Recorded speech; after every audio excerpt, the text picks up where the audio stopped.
Welcome to the deep dive. Today we're really getting into break-even analysis and cost volume profit concepts. CVP. It's exactly. Think of this as your shortcut to understanding how businesses make some really fundamental decisions. We've looked at a lot of sources, articles, research, and we're aiming to distill it all down for you, make those numbers clear, actionable. Yeah, our mission here is really to demystify these sometimes, intimidating financial terms. Right. They're not just for textbooks. They are genuinely practical tools. Any business, really, any size, uses them to figure out their financial health. Okay. And, crucially, to see where profit actually begins. It's like mapping out your financial terrain. Absolutely. And hopefully we can bring about some of those aha moments for you. Yeah. Where it all just clicks. Costs, sales volume, profit, how they all connect. Expect some, maybe surprising facts and a clear path through it all. Sounds good. Okay, so let's unpack this. Where do we begin? The absolute basics, right? The types of costs businesses face. Definitely. You have to start there. What's the essential difference then between a variable cost and a fixed cost? Why does it matter so much? It really is the foundation. The key is how a cost behaves when the business's activity level changes, like how much stuff they're making or selling. Okay. So variable costs, these are the costs that in total change directly in proportion to changes in activity. So more activity, more cost. Exactly. Think about making something, like cookies. The more cookies you bake, the more flour, sugar, chocolate chips you need. Right. Ingredients. Yeah. The total cost of ingredients goes up. But the cost per cookie, the amount of flour in one cookie that stays the same. Okay. We saw this in the research. There was this example where the variable cost per unit was always R5.80. It didn't matter if they made 1,500 units or 300 units. Per unit, it's constant. Per unit, constant. But the total variable cost, that goes way up when you make more units. It scales directly. Got it. Okay, so that's variable. What about fixed costs? Right, fixed costs. These are the ones that, they stay the same in total. Regardless of how much you're producing, at least within a certain range of activity. Like rent. Rent is the classic example. Your factory rent is, say, $7,500 a month. Doesn't matter if you make 100 widgets or 1,000 widgets that month, the landlord wants $7,500. Makes sense.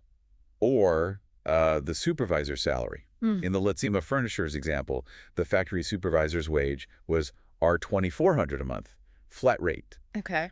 These are your overheads, your commitments. They don't really fluctuate day to day with production. That seems clear enough for those straightforward examples. But what about costs that aren't quite so black and white?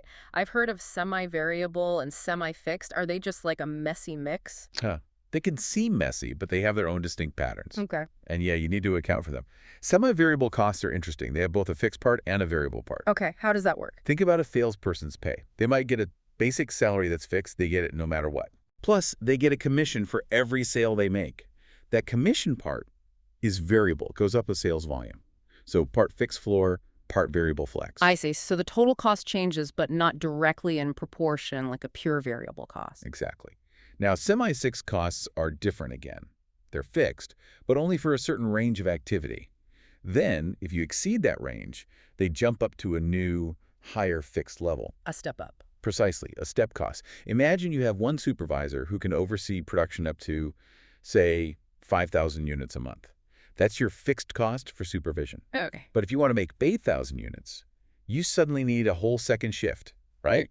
And maybe a second supervisor. So you add another whole fixed salary. Exactly. The cost doesn't creep up unit by unit. It jumps. It's fixed at one level, then jumps to another fixed level for the higher activity range. Okay, understanding those cross behaviors is definitely the foundation. But like you said, the real power comes when you use this to figure out, when a business actually starts making money, right? Not just covering bills.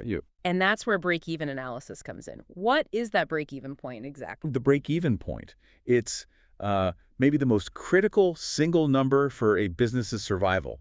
You could almost call it the financial truth serum. I like that. It's the level of sales. And you can measure it in units sold or in total sales revenue, where your total income exactly matches your total costs. So zero profit, zero loss. Precisely. Financial equilibrium. You've paid for everything, the materials, the rent, the salaries, but there's nothing left over as profit, not 1 cent. And this is part of that bigger CVP analysis. Yes, it's a cornerstone of cost volume profit CVP analysis.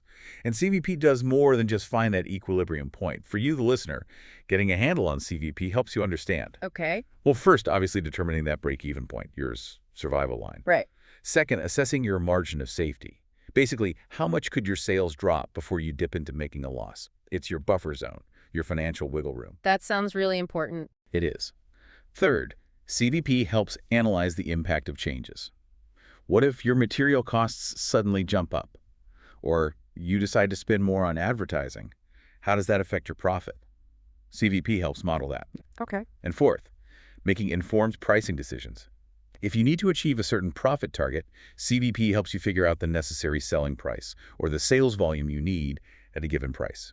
It's absolutely vital for strategic planning. Wow. Okay. So it's not just accounting jargon. It's about viability, strategy, growth potential. Absolutely. It lays bare the financial reality. So for you listening, knowing this helps understand not just if a business can survive, but how it plans to grow. That minimum threshold is powerful knowledge. Definitely. Now, to get even more specific, let's dig into a couple of key terms here. Marginal cost and marginal income. They sound a bit technical, maybe? They can sound it, but the concepts are incredibly practical. They give you insight into the economics of each individual sale. Okay, let's start with marginal cost. What's that telling us? Marginal cost is simply the cost of producing one more, just one additional unit. Okay. So imagine it costs, say, R5,000 in variable costs to make 100 shoes. And making 101 shoes costs R5,050. Right. That extra R50 to make the 101st shoe, that's your marginal cost. It isolates the incremental expense of adding just one more unit to production. Businesses use this to see if ramping up production makes financial sense. Okay, the cost of the very next one. Got it. And marginal income, sometimes called contribution margin. Yes, exactly. Marginal income or contribution margin. This is what's left over from the selling price after you've covered the variable costs of making that specific unit. So price minus variable costs. Precisely. And what's really key here is that this leftover amount is what contributes towards covering all your fixed costs, your rent, your salaries, all that overhead. Yeah. And once all those fixed costs are covered by the contribution margins from all the units you've sold, then any further contribution margin becomes pure profit. It's the engine driving profitability. So if I sell a widget for R100 and its variable costs are R40. Your marginal income or contribution margin is R60 per widget. And that R60 from each sale goes into the pot to pay off your fixed costs first. That makes sense. It's what each sale actually adds to the bottom line, potentially. Exactly. And building right on that is the marginal income ratio. Okay. This just expresses that marginal income as a percentage of the selling price. So in your R100 widget example with R60 marginal income, the ratio is R60 divided by R100, which is 0.6 or 60%. And what does that percentage tell me? It tells you that for every R1 of sales revenue you bring in, 60 cents is available to cover fixed costs and then generate profit. It's a really quick indicator of how profitable a product line is. Okay. Higher ratio is generally better. Generally, yes. A higher ratio means more of each sales rand is contributing. I remember working with a company once. Great product, looked successful. Yeah. But their marginal income ratio was tiny. They had to sell a huge volume just to cover their fixed costs. It felt like they were running flat out but getting nowhere financially. These concepts help you spot that. That's a great illustration. So these marginal concepts show the financial oomph behind each sale. Okay, theory's great, but let's get practical. How do we actually calculate the break-even point using this? Give us the formulas. Right, let's put it into action. There are two main formulas depending on what you need to know. Units or revenue. Okay. To find the break-even point in units, how many items you need to sell, you take your total fixed cost and you divide it by the marginal income per unit. Total fixed cost divided by contribution margin per unit. Got it. Yep. And second, if you want the break-even point in sales revenue, the total rand value of sales needed, you take the total fixed cost and divide it by the marginal income ratio. Total fixed cost divided by contribution margin ratio. Okay, let's run through that Let's See My Furniture's JSS product example again. That makes it really clear. Perfect. Okay, so for their JSS product, fixed costs were R20,000 a month. Remember that. Yep, R20,000 fixed. Selling price per unit was R3,000. R3,000 price. And the variable cost per unit was R1,613. R1,613 variable. Okay, so first step is finding that marginal income per unit. Right. Exactly. So marginal income per unit, selling price R3,000 minus variable cost R1,613. That gives us R1,387 per unit. Our 1,387 contribution from each unit sold. Okay. Now let's plug that into our formulas. Break-even point in units. Yeah. Total fixed cost are 20,000 divided by marginal income per unit. Right. Are 1,387. Okay, what does that come out to? It comes out to 14.42 units. But, you can't sell 0.42 of a unit. Right, gonna sell whole ones. So you have to round it. They need to sell 15 units just to cover all their costs. That's the minimum. 15 units. Okay, and the break-even point in rand value. For that, we need the marginal income ratio first. That's marginal income per unit, our 1,387, divided by selling price, our 3,000. That gives us a ratio of about 0.4623 or 46.23%. Okay. So break-even point in rand value, total fixed cost, our 20,000, divided by that ratio, 0.4623. And that works out to our 43,258.84. So our 43,259, basically. That's a sales revenue target just to break even.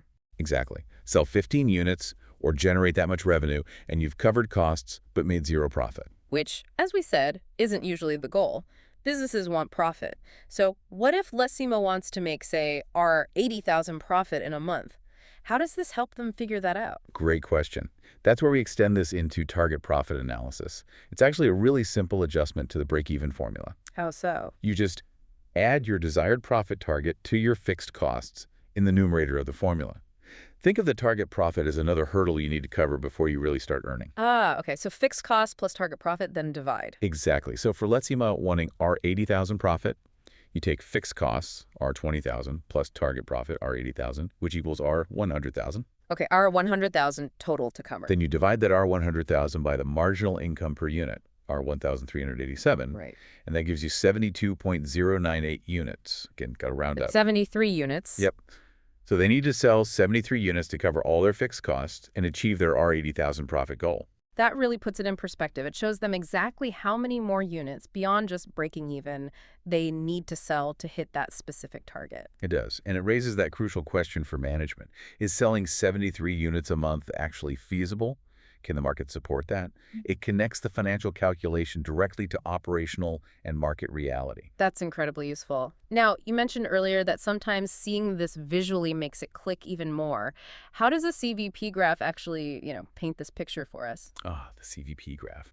This is a fantastic way to visualize the whole relationship. Imagine a standard graph. The horizontal x-axis is your volume units produced or sold. The vertical y-axis is money rands of cost and revenue. Okay, go the axis. So first you plot your fixed cost curve. Since fixed costs don't change with volume, this is just a straight, flat, horizontal line. Let's say it's at R 146,000, like in one of the examples we looked at. Flat line for fixed costs. Right. Then you add the variable cost curve. This starts at zero units, zero variable cost, and slopes upwards. The more units, the higher the total variable cost. Makes sense. Diagonal line going up. Yep. Now, the total cost curve, this doesn't start at zero. It starts where the fixed cost line hits the y-axis, because even at 0 units, you still have fixed costs. Ah, okay. Starts higher up. Right. And then it slopes upwards, running parallel to the variable cost curve. It's basically the fixed cost plus the variable cost at every volume level. So total cost fixed plus variable shown visually. Exactly. And the last line is the crucial total revenue curve. This also starts at zero sales, 0 revenue, and slopes upwards. Now, hopefully this line is steeper than the total cost line. Why hopefully? Because if the revenue line is steeper, it means each unit sold brings in more money than it costs overall eventually, which means you can actually make a profit. Okay, makes sense. So where's the break-even point in all this? The break-even point is the star of the show. It's the exact spot, the intersection point, where the total revenue curve crosses the total cost curve. Where the lines meet. Precisely. At that specific volume on the x-axis, revenue equals cost. In that example 4.4 we mentioned, this intersection point, labeled E on the graph, was at 415.72 units and R 243,333.38 in revenue. And below that point? Below that intersection, the total cost line is above the total revenue line. That whole area represents a loss. And above the intersection. Above that point, the total revenue line pulls ahead of the total cost line. That widening gap between the lines, that's your profit zone. Wow. Seeing it laid out like that, the loss zone, the break-even intersection, the profit zone, it makes those numbers so much more tangible. You can instantly see the whole financial story. It really does. Takes the abstract concepts and makes them visually concrete. Well, what a journey that was. A real deep dive. We started with the basics, breaking down fixed and variable costs. The building blocks. Then pinpointed that crucial break-even point, explored why CVP analysis is so strategic. And the margin of safety. Right. Then we leverage those marginal concepts, cost and income per unit. The engine of profitability. Exactly. Walked through the actual calculations for break-even and target profit using Let's-Seamer Furnishers. Rounding up those units. Ha, yes. And finally, visualizing it all on that CVP graph. I feel like this gives such a clearer lens to view business strategy and financial health through. I agree. And the key takeaway really is that this knowledge is most powerful when you understand it and actually apply it. Right. These aren't just theoretical exercises. They genuinely empower better decision-making, whether you're setting prices, deciding whether to launch a new product, planning for growth, or even just trying to survive a tough period. It helps you navigate costs, set smart prices. And plan strategically for profit. That's the bottom line. So for everyone listening, we want to leave you with a final thought to chew on. Something provocative, perhaps? Okay. Now that you have a bird handle on these concepts, fixed costs, variable costs, break-even, marginal income, how might that change the way you look at things? Like the pricing strategies of brands you buy, or even your own spending choices when you weigh the value you get against the cost? Interesting question. Applying it personally. Yeah. Just something to think about. Keep digging deeper into the world around you sometimes. The numbers tell the most fascinating stories.